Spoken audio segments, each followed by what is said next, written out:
बिस्मिल्लाहिर्रहमानिर्रहीम। अस्सलाम वालेकुम dear students, I hope so कि आप सब खैरियत से होंगे।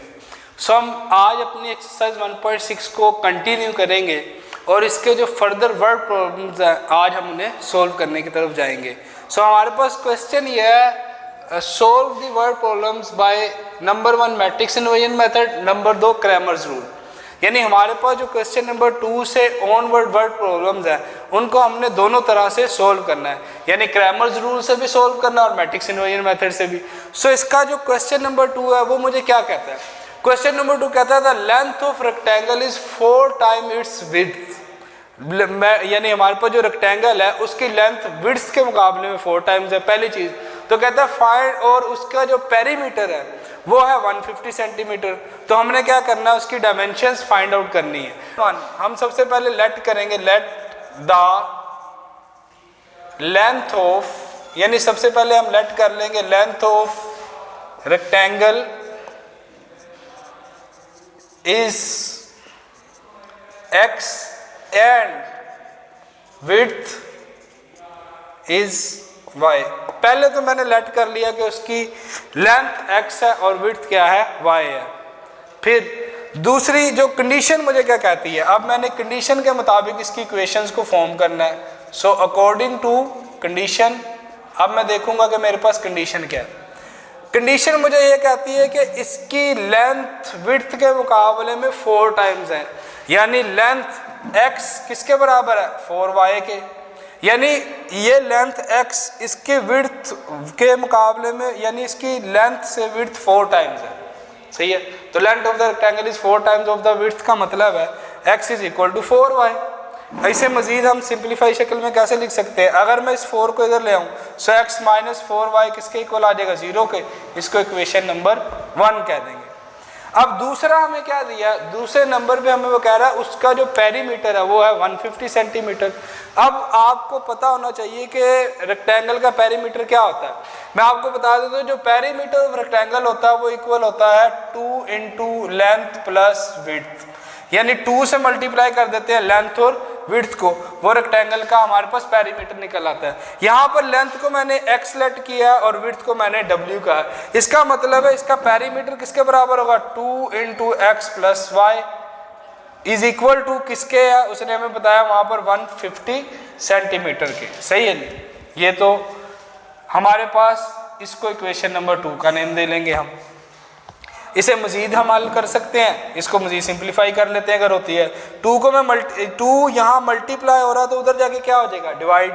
सो x plus Y is equal to किसके आ जाएगा, 150 डिवाइडेड बाय 2। और अगर इसे हम कैंसिल करेंगे तो 2 1 जार 2, 2 75 जार 150, simple. So x plus Y is equal to आ गया मेरे पास 75। इसको यहाँ से इक्वेशन नंबर 2 खत्म करके हम इसको नेम दे लेते हैं इक्वेशन नंबर 2 का। ले जी, क्वेश्चन नंबर 2 के जो मेरे पास इक्वेशंस हैं वो बन गई हुई हैं, सही है। अब हमने इन इक्वेशंस को मैट्रिसेस की शक्ल में लिख लेना और इन पर मैंने अपने दोनों मेथड्स अप्लाई कर देने, यानी मैट्रिक्स इन्वर्जन मेथड भी और क्रैमर्स रूल भी। तो अब हम इसको मैट्रिक्स की शक्ल में लिखेंगे और इसे सोल्व आउट करेंगे। ले जी, और इससे पहले मैं दोनों के फॉर्मूलाज अपने पास लिख लेता हूँ, क्रैमर्स रूल का भी और मैट्रिक्स इन्वर्जन मेथड का भी, वो हमें याद होना चाहिए। नंबर 1 मेथड है मेरा matrix inversion method, matrix inversion method. तो इसका फॉर्मूला मेरे पास होता है x, यानी x इज इक्वल टू होता है a इनवर्स b। ये सबसे पहले तो मुझे याद हो। दूसरा मेथड है क्रैमर्स रूल। अब उसका भी मेरे पास जो फॉर्मूला है वो मुझे याद होना चाहिए, क्रैमर्स रूल का भी। सो क्रैमर्स रूल के फॉर्मूला हमारे पास क्या होते हैं, x इक्वल होता है a x determinant over a determinant, और y इक्वल होता है मेरे पास a y determinant over a determinant. ले जी, यहाँ तक हमने ये दोनों फॉर्मूलाज लिख लिए। अब हम इस क्वेश्चन पर इन दोनों फॉर्मूलाज को अप्लाई करेंगे और इसको सोल्व आउट करेंगे। पहले मैं इन इक्वेशंस को लिख लेता हूँ। क्वेश्चन नंबर 2 की इक्वेशन है x minus 4y is equal to 0 and x plus Y is equal to 75। ये जो मेरे पास दो इक्वेशंस बन गई हैं। पहला स्टेप क्या है, हमने इसको लिख लेना है किस शक्ल में, मैट्रिसेस की शक्ल में। मैट्रिसेस की शक्ल में लिखने का तरीकाकार वही है जो हम पिछले क्वेश्चन में अप्लाई करते आए हैं, यानी जो कांस्टेंट नंबर्स हैं हमारे पास उनको हम ए मैट्रिक्स में लिखते हैं। यहाँ एक्स है, एक्स के साथ कुछ नहीं, इसका मतलब 1 है, सो यहाँ 1 आ जाएगा। -4y, तो ये कांस्टेंट नंबर -4 है, ये -4 आ जाएगा। यहाँ x के साथ कुछ भी नहीं है, इसका मतलब 1 है, सो यहाँ भी 1 आएगा। y के साथ भी कुछ नहीं, इसका मतलब 1 है, सो यहाँ भी 1 आ जाएगा। ये कांस्टेंट नंबर्स का मैंने अपने पास क्या लिख लिया, एक मैट्रिक्स लिख लिया। अब एक दूसरा मैट्रिक्स जिसमें वेरिएबल्स आएंगे, वेरिएबल कौन से, x और y, सो x मैट्रिक्स में क्या आ जाएगा मेरे पास, वेरिएबल x और y। और जो इक्वालिटी के दूसरी तरफ नंबर्स होते हैं उनको हम b मैट्रिक्स का नेम दे देते हैं और उसमें लिख लेते हैं, यानी 0 और 75 मेरे b मैट्रिक्स में आ जाएंगे। तो सबसे पहला मेथड अप्लाई करना मैंने इसमें कौन सा, मैट्रिक्स इन्वर्जन मेथड। तो उसका फॉर्मूला मैं लिखता हूँ, x इज इक्वल टू किसके होता है, a इनवर्स b के। इस यानी मैट्रिक्स इन्वर्जन मेथड में x इक्वल है a इनवर्स b। यहाँ मुझे दो चीजें चाहिए, एक तो a का इनवर्स चाहिए और एक b चाहिए। b मैट्रिक्स तो मेरे पास है, ठीक है जी। अब मुझे चाहिए a inverse, so a inverse का फॉर्मूला भी मुझे याद है, वो क्या होता है, वो होता है adjoint of a over a determinant. ले जी a इनवर्स का हमारे पास फॉर्मूला है। अब हमने इस a इनवर्स को सॉल्व आउट करना है, तो इसमें इनवर्स निकालने के लिए हमने पीछे पढ़ चुके हैं कि अगर a का डिटर्मिनेंट नॉन जीरो होगा तो इनवर्स एग्जिस्ट करेगा। तो हम इसका सबसे पहले क्या निकालते हैं, a डिटर्मिनेंट फाइंड आउट करते हैं। सो a डिटर्मिनेंट निकालने के लिए मैं a मैट्रिक्स को लिख लेता हूँ, वो क्या है, 1 -4 1 एंड 1। तो इसको, और जब डिटर्मिनेंट सोल्व आउट करते हैं तो डायगोनल्स में इन्हें मल्टीप्लाई कर लेते हैं, यानी मेरा 1 मल्टीप्लाई हो जाएगा किससे, my 1 will B multiplied by 1, दरमियान में माइनस, और फिर 1 मल्टीप्लाई होगा किससे, -4 से, and 1 will be multiply by -4। So 1 1s are 1, minus minus plus, 4 1s are 4। So answer क्या आ जाएगा, 5 which is not equal to 0। यानी डिटर्मिनेंट मेरे पास क्या आ गया, 5, जो कि नॉन जीरो है। तो इसका मतलब है कि मैं इसे मजीद भी हल कर सकता हूँ। अब दूसरी चीज मुझे क्या चाहिए, एडजॉइंट। सो मैं यहाँ पर इसका a का एडजॉइंट भी निकाल लूंगा। सो एडजॉइंट ऑफ a मेरे पास किसके बराबर होता है जी, वो इक्वल होता है, एडजॉइंट में हम क्या करते हैं, अपना जो a मैट्रिक्स के ये डायगोनल वाले एलिमेंट होते हैं, यानी 1 1, इनकी जगह बदल देते हैं। यहाँ 1 1 है तो इनकी जगह बदलूंगा तो वो 1 1 ही रहेगा, यानी यहाँ भी 1 आ जाएगा और यहाँ भी 1 आ जाएगा। दूसरे नंबर पे मैं क्या करता हूँ, जो रिमेनिंग एलिमेंट है यानी ये वाले एलिमेंट, इनके हम साइन बदल देते हैं। यहाँ -4 है तो एडजॉइंट में यहाँ पर 4 आ जाएगा, और वो +1 है तो यहाँ पर -1 आ जाएगा। ले जी, मैंने एडजॉइंट भी निकाल लिया और a का डिटर्मिनेंट भी निकाल लिया। अब हम इसका इन्वर्स भी इजीली निकाल लेंगे। सो a इन्वर्स बराबर होता है adjoint of a over a determinant. मैं इनकी वैल्यूज यहाँ पुट कर दूंगा। सो एडजॉइंट ऑफ a मेरे पास किसके बराबर है, वो है 1 4 -1 एंड 1, और डिवाइडेड बाय किसके आ जाएगा, a डिटर्मिनेंट के। सो a डिटर्मिनेंट की वैल्यू मेरे पास क्या आई है जी, 5। मजीद मैं इसे कैसे लिख सकता हूँ, ये 1/5 को हम बाहर लिख लेते हैं क्योंकि मैंने अभी आगे इसे b से मल्टीप्लाई भी करना है। सो ये आ जाएगा 1 4 -1 एंड 1। ले जी, ये हमारा a इनवर्स निकल आया। अब मेरे पास फॉर्मूला क्या है, फॉर्मूला मुझे कहता है कि ax इज इक्वल टू है मेरे पास a इनवर्स b के। ये है मेरे पास मैट्रिक्स यानी मैट्रिक्स इन्वर्जन मेथड का फॉर्मूला। अब मैं इसमें वैल्यूज को पुट कर दूंगा। वैल्यूज को पुट कैसे करेंगे, x की जगह पर हमारे पास x की वैल्यूज आ जाएंगी। वो क्या है, x और y। x की वैल्यूज क्या है, x और y, वो मैं यहाँ पर लिख दूंगा, यानी x और y। दूसरे नंबर पे a इनवर्स की वैल्यू ये है मेरे पास, वो भी मैं लिख दूंगा, यानी 1/5 इंटू आ जाएगा 1 4 -1 एंड 1। तीसरे नंबर पे मेरे पास क्या है जी, बी मैट्रिक्स, ये वाला बी। इस बी को उठा के भी मैं यहाँ लिख दूंगा, वो क्या है 0 एंड 75। ले जी, यहाँ पर मैंने अपनी तमाम वैल्यूज को पुट कर लिया। अब मैंने इन्हें मल्टीप्लाई करना है। सो 1/5 मेरे पास वैसे ही आ जाएगा। मल्टीप्लाई करने के लिए हम उसी तरह से रोज को कॉलम से 1 by 1 मल्टीप्लाई कर देंगे, यानी 1 मल्टीप्लाई होगा मेरा 0 से, 1 विल बी मल्टीप्लाइड बाय 0। मैं जब भी एरोज लगाता हूँ तो मैं आपको बताता हूँ, एरो लगाने का मतलब होता है टेल वाले एलिमेंट को टेल वाले से और हेड वाले को हेड वाले से हमने मल्टीप्लाई कर देना है। टेल का मतलब है जहाँ से एरो शुरू हो रहा है वहाँ पर 1 है, और यहाँ पर जहाँ पर एरो शुरू हो रहा है वहाँ पर 0 है, इसलिए 1 मल्टीप्लाई होगा 0 से, दरमियान में प्लस आएगा, और 4 मल्टीप्लाई होगा मेरा किससे, 75 से। फिर -1 मल्टीप्लाई किससे हो जाएगा मेरा 0 से, सो -1 विल बी मल्टीप्लाई बाय 0, दरमियान में प्लस, और 1 फिर मल्टीप्लाई हो जाएगा किससे 75 से। ले जी ये हमने इसको मल्टीप्लाई कर लिया। अब इसे मजीद सिंप्लीफाई कर लेंगे, 1/5 आ जाएगा। इसके बाद 1 0 0 प्लस 74 4 यानी 4 5 20 0 आ गया, 4 7 मेरे पास 28 तो 300, तो 75 4 मेरे पास आ गया जी 300, सिंपल। -1 0 0 आ जाएगा, प्लस 1 को मल्टीप्लाई जब 75 1 तो वो ऑब्वियस सी बात है कि मेरे पास 75 ही आ जाएगा। अब इसे मजीद सिंप्लीफाई करते हैं अगर होता है तो, यानी 1 इसको हम क्या कर सकते हैं, ये वाला 5 इन सब के पहले से 1/5 ऐसे ही लिख लेते हैं, और 0 और यहाँ क्या आ जाएगा 0 + 300 300, 0 + 75 तो ये 75 आ जाएगा। अब ये वाला जो 5 है वो दोनों को बारी बारी क्या कर देगा डिवाइड, और इधर मेरे पास क्या चलता आ रहा है xy, सो xy इस 5 को जब मैं डिवाइड करूंगा सो 300 डिवाइडेड बाय 5 हो जाएगा। सिमिलरली 75 डिवाइडेड बाय क्या हो जाएगा 5। ले जी इसके बाद अब मजीद कटिंग अगर होती है तो उसे हम कट कर देंगे, सो 5 1 5, 5 6 30, 0 वैसे ही आ जाएगा। यहाँ भी कटिंग करेंगे, 5 1 5, 5 1 5 और 2 इधर कैरी करेंगे तो 5 5 25। तो मैंने अब यहाँ पर जो मेरी सिंप्लीफाई करने के बाद वैल्यूज आई हैं वो लिख दूंगा।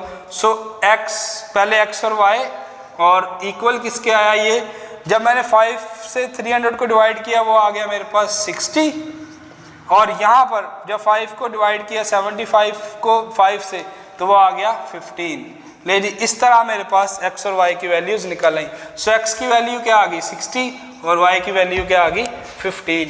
इसको मजीद आप इस तरह लिख दें, x = आ गया मेरे पास 60 और y = किसके आ गया 15 के। सो हमने अपने क्वेश्चन नंबर 2 पर अभी एक मेथड अप्लाई कर दिया। वो कौन सा अप्लाई किया है, मैट्रिक्स इन्वर्जन मेथड, उससे x की वैल्यू 60 आ गई और y की वैल्यू मेरे पास क्या आ गई है 15। अच्छा तो डियर स्टूडेंट्स, अब अपने इसी क्वेश्चन नंबर 2 को हम अपने दूसरे मेथड यानी क्रैमर्स रूल से सॉल्व करते हैं। हम इसको मैट्रिक्स इन्वर्जन मेथड से हल कर चुके हैं, अब इस पे क्रैमर रूल अप्लाई करते हैं। तो सबसे पहले क्रैमर्स रूल का हम फॉर्मूला लिख लेते हैं। क्रैमर रूल्स में हमारे पास x इक्वल होता है ax determinant over a determinant, और y इक्वल होता है ay determinant over a determinant. तो इसमें सबसे पहले मैंने a का डिटर्मिनेंट निकाल लेना है और फिर ax और ay और उनके डिटर्मिनेंट्स।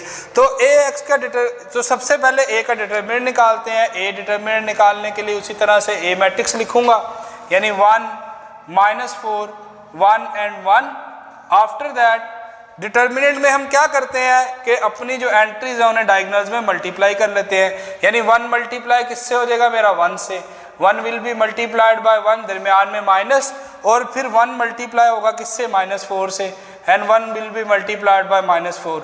सो 1 1 1 माइनस माइनस प्लस, 4 1 4, सो 4 + 1 क्या आ गया 5। सो ए डिटर्मिनेंट आ गया 5 which is not equal to 0, यानी एक नॉन सिंगुलर मैट्रिक्स है, इसे हम फर्दर सोल्व आउट कर सकते हैं। अब दूसरे नंबर पे मुझे चाहिए ax ay और इनके डिटर्मिनेंट्स। तो अब मैं यहाँ पहले लिखूंगा ax, यानी ax लिखूंगा और फिर मैं यहाँ पर ay निकालूंगा। अब ax लिखने का तरीका कार क्या है, ax में हम क्या करते हैं, जो मेरा a मैट्रिक्स होता है उसमें जो पहला कॉलम है उसकी जगह b वाले एलिमेंट्स को उठाकर लिख देते हैं, यानी ax में 1 1 की जगह b वाला मैट्रिक्स आ जाएगा 0 and 75, और दूसरा जो एलिमेंट है यानी -4 और 1 वो वैसे ही रहेंगे। ये x आ गया। ay में हम क्या करते हैं, जब मैं ay को लिखता हूँ तो मेरे जो दूसरे एलिमेंट होते हैं a में यानी -4 और 1, इनकी जगह पर b वाला मैट्रिक्स आ जाता है और ये 1 1 वैसे ही आ जाएगा x वाले एलिमेंट, यानी 1 1 तो मेरे पास सेम आ जाएगा, और b वाला यानी जो यहाँ पर दूसरे एलिमेंट्स है यानी -4 और 1, इसमें मेरे पास क्या आ जाएगा 0 and 75 जो कि मेरा b मैट्रिक्स है। ax भी निकल आया, ay भी निकल आया।